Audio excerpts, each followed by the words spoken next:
Have you ever noticed how some people always play the victim, even when they're the ones pulling the strings?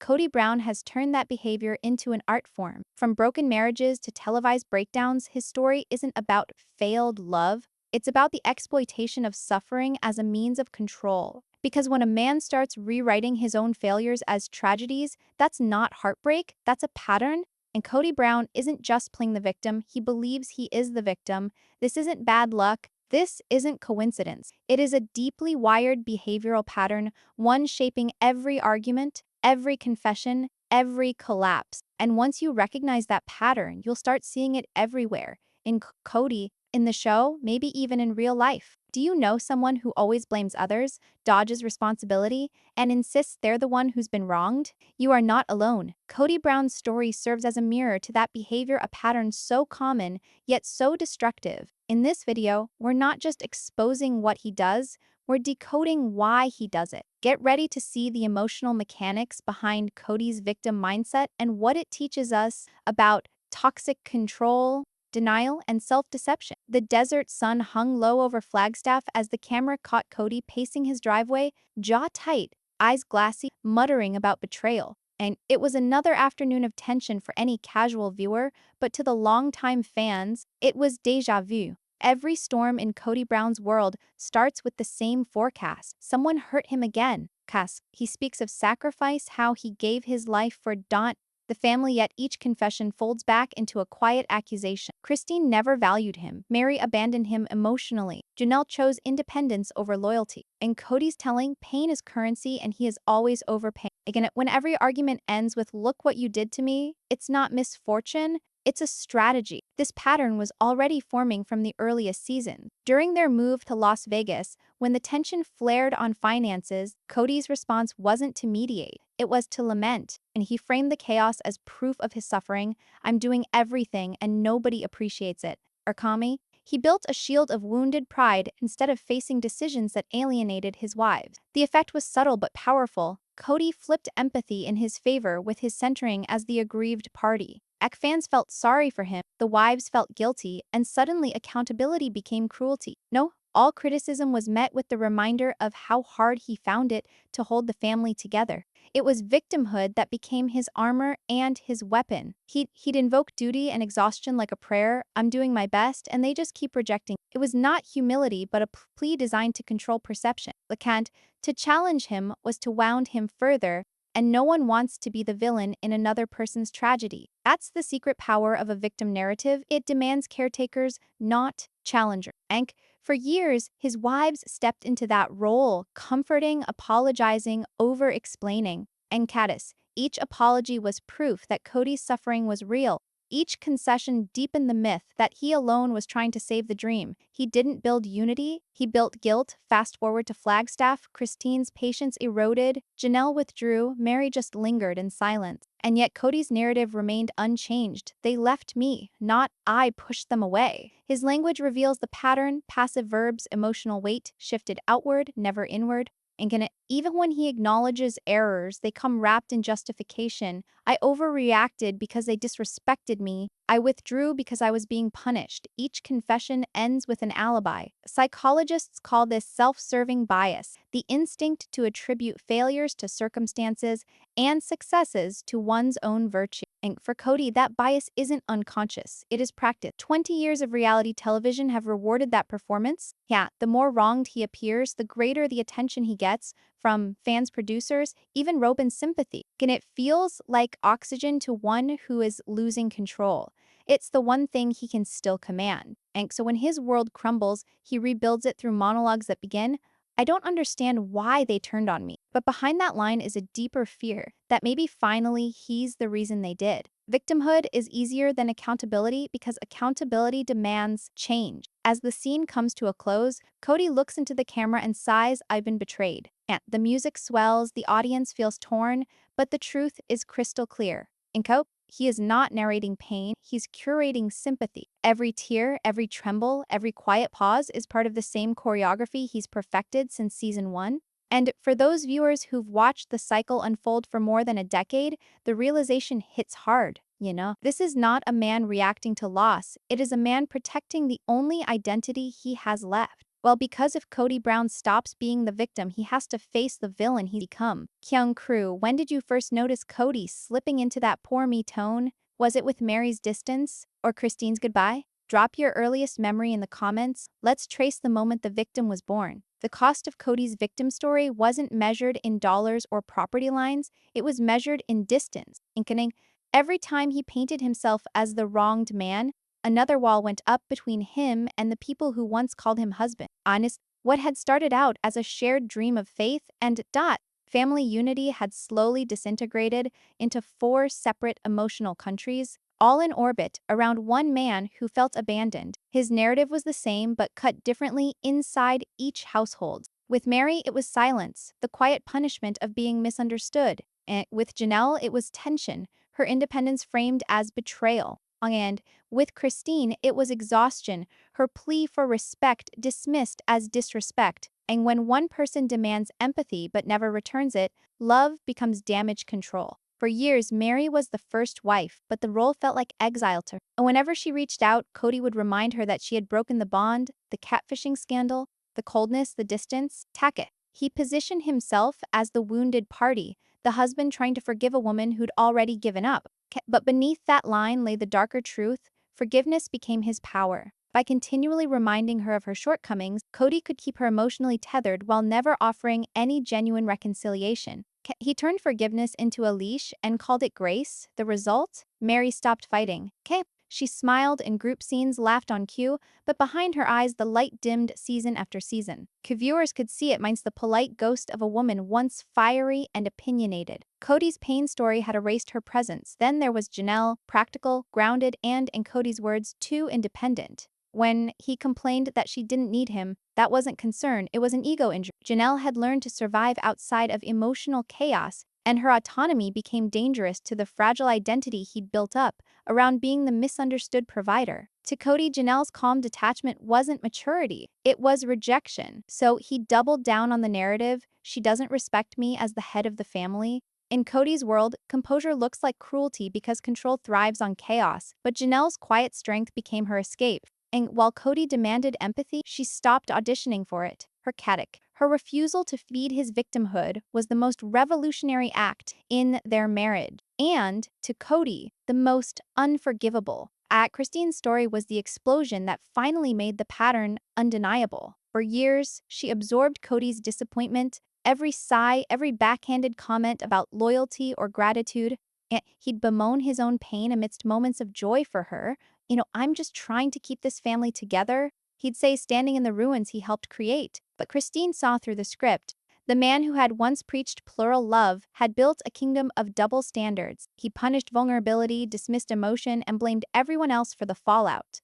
The victim complex doesn't rewrite history, it erases the people living through history. But when Christine finally said, "I'm done," Kody didn't ask why. He asked, "How could you do this?" That single sentence summed up the saga. Even in loss, he was the center of tragedy. And while Christine was packing her thing, he was clinging not to her, but to the image of himself as the betrayed husband.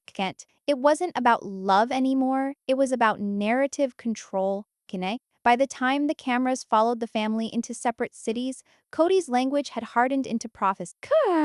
They've all turned their backs on me. Not I drove them away, not we fell apart, it was always them against him. And with each retelling, the victim identity grew stronger, more righteous, more unshakable. The more sympathy Kody collected, the less connection he had left. You caught plumber. The irony is haunting in chasing validation. He destroyed the very relationships that once validated him. Each wife withdrew to survive, and each withdrawal fed the story he told about being abandoned. A perfect loop. Heartbreak masquerading as a vicious circle of cause and effect. And as the episode fades, the camera catches Kody alone once more, pacing, shaking his head. He sighs, "I've done everything I could." But after 13 seasons, the audience learned to translate that line. That doesn't mean he gave everything, it means that he refuses to see what he took. Victimhood might win the narrative, but it loses the family. Kyung-Kru, which of the wives do you think saw through Kody first, Meri, Janelle, or Christine? Drop your thoughts below because Session San goes deep into why that mindset exists in the first place and the psychology that Kody trapped inside of it. And what makes a man believe he's the victim in every story that he tells? And for Kody Brown, the answer is much deeper than ego. It's in a psychological loop that turns guilt into identity.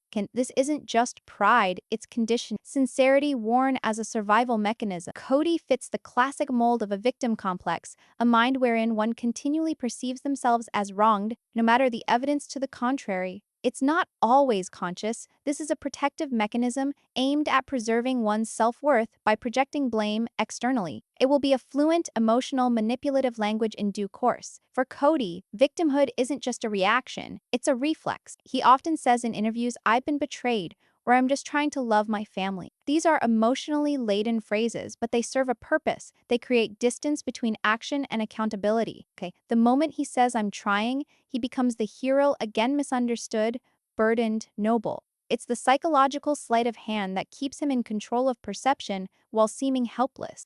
In psychology, this is called cognitive distortion, a mental pattern which rewrites reality in order to preserve self-image. Okay, but every time his wives push back, his brain doesn't register challenge, it registers attack. And therefore, the defense becomes storytelling. Every contradiction is further cause for offense. When truth threatens the ego, denial feels like honesty. But there's another layer here, the narcissistic undercurrent. Not necessarily grandiose, but covert. Kody doesn't demand admiration the way traditional narcissists do, he demands pity. In narcissistic victim syndrome, the individual flips the power dynamic, not through dominance, but through emotional dependence. In being the hurt one simply assures Kody that others orbit around his pain. We see that pattern clearly with Robyn. She's compassionate, empathetic, and that makes her the perfect audience for Kody's suffering. Every tear he sheds, every speech about being misunderstood, deepens her instinct to comfort him. And the more she comforts, the more the narrative solidifies. Everyone else abandoned me, but Robyn stayed. Yet he becomes the tragic protagonist of his own show, and Robyn, his emotional mirror.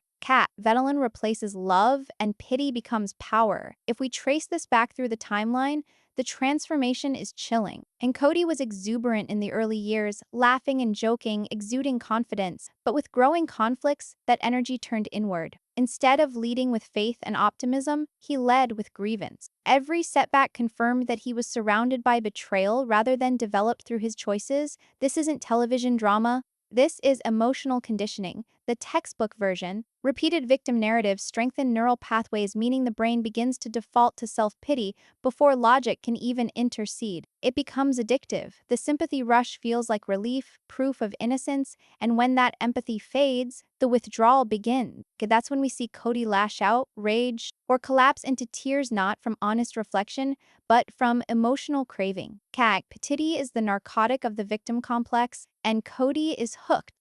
There's something else at play too, identity fusion. Kody doesn't just have a victim story, he is the victim story. His sense of self is entangled with suffering to such an extent that without it, he'd have no purpose. Who is Kody Brown if not the misunderstood patriarch? Who is he if he admits his contribution to the downfall? That's why every confession ends where it began. I tried, but they failed me. It's safer to be wronged than to be wrong. He doesn't need love. He needs justification that he has been wronged. So, what's tragic is that this mindset works to destroy the very connection it longs for.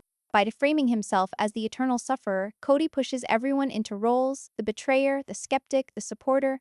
Nobody gets to be equal. Without equality, love becomes performance. That's why every relationship around him feels scripted, not because of TLC cameras, but because of the emotional choreography he has built around victimhood. As the episode fades, Kody sits in a confessional chair, eyes glistening, voice trembling. He says, "I just don't know what else I could have done." The audience sighs because they do. He could have listened, he could have reflected, he could have at least shared it. But victims don't share, they center. And crew, do you think Kody knows what he's doing? Or is he really stuck in this mindset? And drop your thoughts below, because in Session C, he showed how he rewrites reality itself, the cognitive dissonance that keeps his victim story alive. Cognitive dissonance, it's the human mind's defense mechanism when truth and ego collide, and for Kody Brown, that collision happens every time the cameras roll. His words and actions exist on opposite ends of the same frame, and between them, there lies the painful gap in which denial lives. Yeah, he claims to be the protector, the one who sacrificed everything, while the footage showed him isolating, controlling, and punishing the very people he said he's protecting. He says he wanted unity, but unity for Kody meant obedience. And when obedience slipped away, he called it betrayal. He confuses disagreement with disrespect and control with care. That's the core of Kod's cognitive dissonance, an inability to square who he thinks he is with how he actually behaves. He insists on being the selfless father, yet in the same breath calls his own children disloyal. He cries about being left behind but never asks why the house is empty. And instead of confronting that contradiction, he rewrites the script.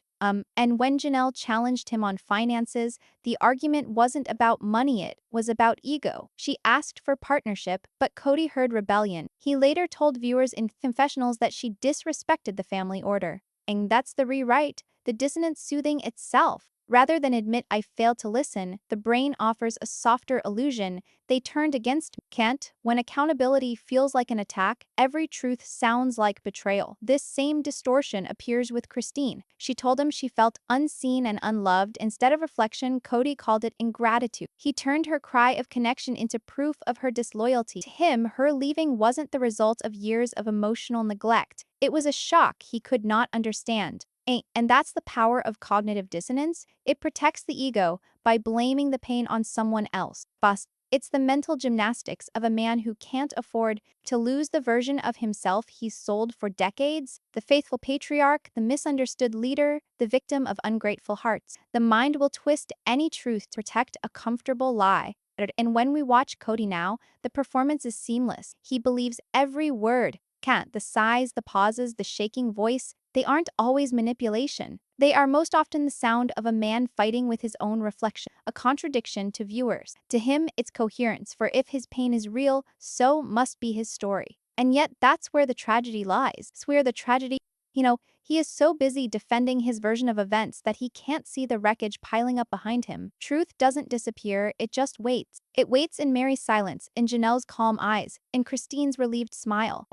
Yeah, their piece proves his pain story is not the truth, it's a habit. You can't heal what you keep rewriting. It is this psychological split which makes Kody's journey almost Shakespearean. He's both author and actor, writing scenes of heroism, performing grief, but forgetting who the audience really is. The audience isn't the camera, it's his family, and they stopped watching long ago. Every new season feels like deja vu, a loop of confessionals where he doesn't know what happened. He says it like a mantra, I did everything I could, but those words no longer sound like heartbreak. They sound like defense, a canned line from a script that ran longer than it should have. Kody's reality now exists in two layers, the world he narrates and the world that's actually happening. One is full of injustice, the other full of consequences. And every time they collide, he selects the first because accepting the second would necessitate rewriting himself, not as the victim, but as the architect of his own downfall. He's living in a story where truth is the enemy and denial is home. And by the end of season Arcers, that denial has calcified into armor. And you can see it in his eyes, a man surrounded by ghosts of relationships he can no longer reach, still insisting he's been wronged. And maybe, in his mind, he has been. Because once a victim complex takes root, it blurs the line between hurt and harm, between what was done to you and what you've done to others. That's Kody's paradox. He is not lying, it's just that he's lost within a truth of his own. And when your truth becomes your prison, freedom feels like betrayal. Crew, do you think Kody actually believes his version of events? Or, deep down, does he know the truth he's hiding from? Drop your take below because session 1 covers the hardest question of all. Can a man like Kody ever change? Or is he doomed to keep reliving the same story forever? Change is the word that everyone wants to believe in, but for Kody Brown, it's the word that terrifies him the most. Because change requires confrontation, and confrontation demands truth. And for over a decade, his identity has been built upon one foundation. They wronged me, and to pull that foundation away would be to collapse everything. The justifications, the self-image, the martyr's halo he wears so comfortably, but can a man like Kody ever really change? Or does the honest answer depends on one thing, whether he's ready, to meet the version of himself he's spent years avoiding. Healing starts where denial ends, and Kody hasn't stepped across that line yet. Psychologists say the first step toward breaking a victim complex is recognizing the pattern. For Kody, the pattern has become the performance. That's what keeps him relevant, what keeps his name trending. What fuels the sympathy that fills the emotional void left by his broken family? Kekent, what story would he have to tell if he were to stop playing the victim? And where's the spotlight without the suffering, without the blame? There's no control. He has built an empire of emotion, one confession, one tearful speech, one deflected apology at a time. And like any empire built upon illusion, it cannot survive without maintenance. That's why, even if the wives leave, the script doesn't change, only the cast does. Meri gone, Christine gone, Janelle gone, and still the line remains the same. They betrayed me. A victim complex doesn't die with distance, it adapts. But here's the paradox. Somewhere in that fortress of defensiveness, there once was a man who wanted to do good. You can see it in the early seasons, the boyish energy, the idealistic dreamer trying to prove that plural love could work. And that man wasn't cruel, he was confused, perhaps overwhelmed, maybe even scared.